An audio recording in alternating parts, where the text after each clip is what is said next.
देखिए, भाजपा सरकार का जो असली चेहरा है वो सिर्फ बातों तक है। तो भाजपा सरकार सिर्फ सपना बेच रही है। उत्तर प्रदेश के मुसलमान कौन जीत रहा है इस पर नहीं दिमाग लगाते हैं, निगेटिव वोटिंग कहा जाता है इसको। दुर्भाग्यपूर्ण ये रहा कि भारत में पिछले कई सालों से अच्छे लोग राजनीति से धीरे धीरे दूर होते गए। मुसलमान धीरे धीरे क्या हुआ, राजनीति से दूर हुआ है पिछले वर्षों में। समाज के जो कमजोर तबके हैं उनको मदद करनी चाहिए, उनके लिए कुछ करना चाहिए।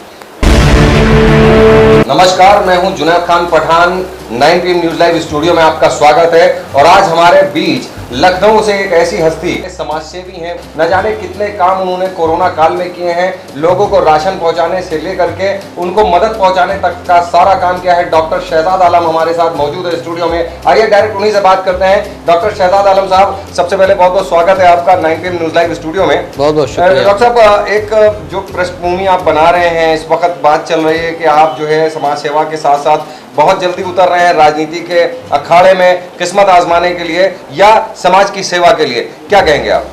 देखिए, राजनीति या लोकतंत्र, मेरा यह मानना है, लोकतांत्रिक व्यवस्था में राजनीति के जरिए ही लोगों के सुख दुख में खड़े होना चाहिए और लोगों की मदद पहुंचाना चाहिए। जब देश में लोकतंत्र है और वोट, जनता के वोट से सरकार बनती बिगड़ती है, तो उसमें अच्छे लोगों को आना चाहिए।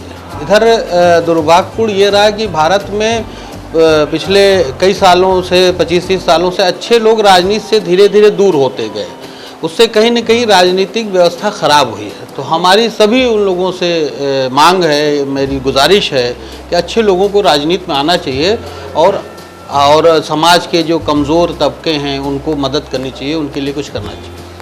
एक बड़ा सवाल ये है कि जिस तरीके से इस वक्त आप देख रहे हैं, जो राजनीतिक माहौल जो है, भाजपा की सरकार चल रही है, कई सरकारें इससे पहले आई गई हैं, समाजवादी पार्टी भी अभी तैयारी में है, आम आदमी पार्टी भी इस बार उत्तर प्रदेश के चुनाव में आ रही है। आप कांग्रेस की तरफ से कोशिश कर रहे हैं कि आपको उसका बैनर मिले और आप उसके माध्यम से लें। क्या लगता है कि मुसलमानों के लिए इस वक्त राजनीति में हिस्सेदारी कितनी बची है?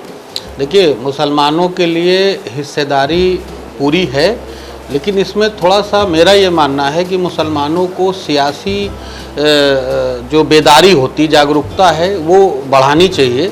मुसलमान धीरे धीरे क्या हुआ, राजनीति से दूर हुआ है पिछले वर्षों में। हम लोगों का काम जो है, जो समाज में हम लोग काम कर रहे हैं, सामाजिक काम कर रहे हैं, लोगों को राजनीतिक और सियासी जागरूकता ला रहे हैं। पिछले आप देखे होंगे जुनैद साहब कि पिछले 25-30 सालों से उत्तर प्रदेश के मुसलमान लगातार भाजपा को हराने के लिए वोट करते हैं। कौन जीत रहा है इस पर नहीं दिमाग लगाते हैं, निगेटिव वोटिंग कहा जाता है इसको। आप निगेटिव वोटिंग कर रहे हैं, तीसरा जीत जा रहा है, वो आपकी तरफ ध्यान नहीं देता। मेरी ये मांग है अपने मुस्लिम भाइयों से कि आप लोग वोट दीजिए जिताने के लिए। जो आपके सुख दुख में खड़ा हो रहा है, आपकी जो पार्टी लड़ाई लड़ रही है, उसको आप पहचानिए कौन बेहतर है। वो जीते हारे एक अलग चीज़ है, लेकिन सही जगह वोट होना चाहिए, मेरा ये है।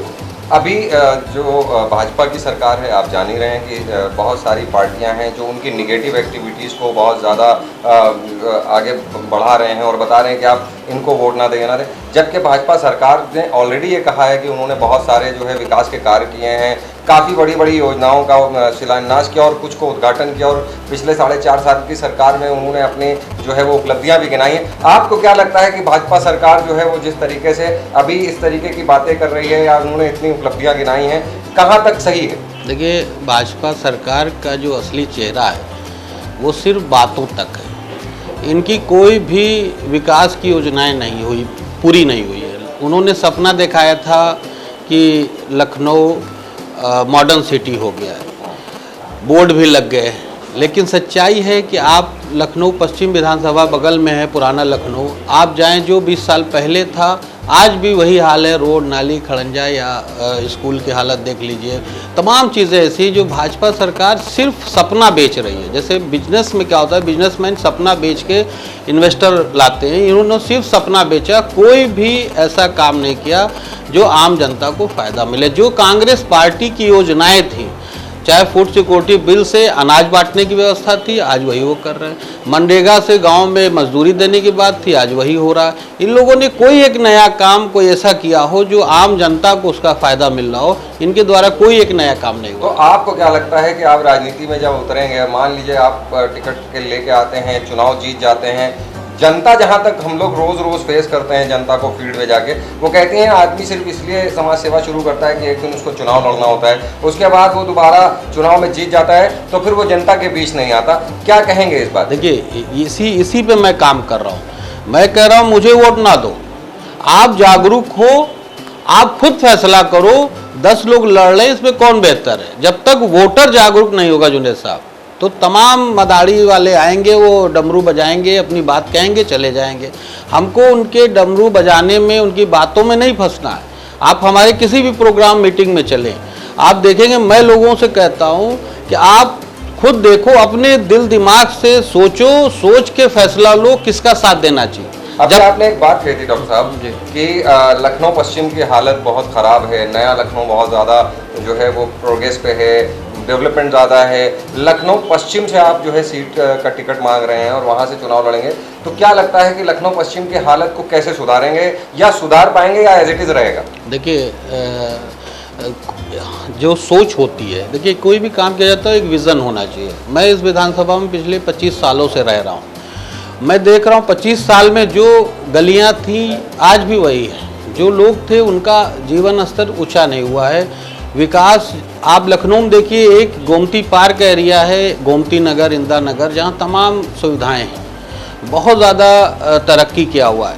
मेट्रो भी अखिलेश जी ने चलाया तो उसी एरिया में चला है। मेरा ये कहना, मेट्रो चलना चाहिए था इस एरिया में, गरीब यहाँ रहते हैं जो मेट्रो को यूज़ करते हैं। आज भी आप देखेंगे जुनेद साहब, मेट्रो 5 साल से चल रही है, आज भी कभी भरी हुई नहीं दिखी, हमेशा खाली ट्रेनें आती जाती रहती हैं, क्योंकि उधर के लोग जो हैं वो कार वाले हैं, बाइक वाले हैं, उनको कहीं जाना है कार उठाए चले गए। गरीब तो यहाँ रहता है, चौक, अमीनाबाद, नखास और तमाम इलाके हैं जो, अगर यहाँ पहले अखिलेश जी गरीब परवर होते तो पहला जो फेज़ था मेट्रो का वो इस एरिया में लगाना चाहिए था, तब यहाँ के लोगों को फ़ायदा मिलता। तो सोच सरकार की ये होनी चाहिए कि जो हमारी पॉलिसी हो, कांग्रेस ने हमेशा पॉलिसी बनाई आम जनता के हिसाब से, आम जनता को कितना फ़ायदा होने जा रहा हो।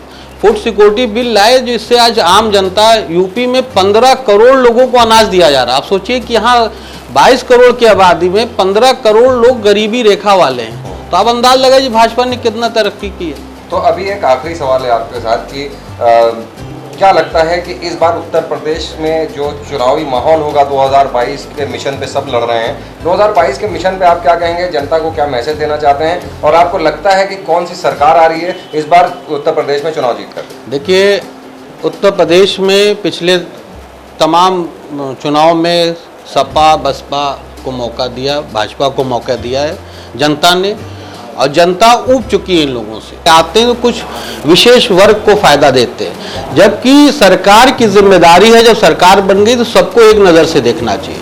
कांग्रेस पार्टी 32 साल पहले उत्तर प्रदेश में थी, और जो योजनाएं गोमती नगर, इंदिरा नगर, राजाजीपुरम, तमाम कॉलोनियाँ जो बनी हुई हैं, ये उस वक्त की योजनाएं हैं।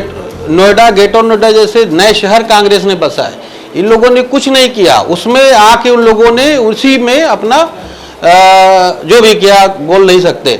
लेकिन मैं ये कहता हूँ कि जनता, उत्तर प्रदेश की जनता इस बार कांग्रेस के लिए मन बना रही है।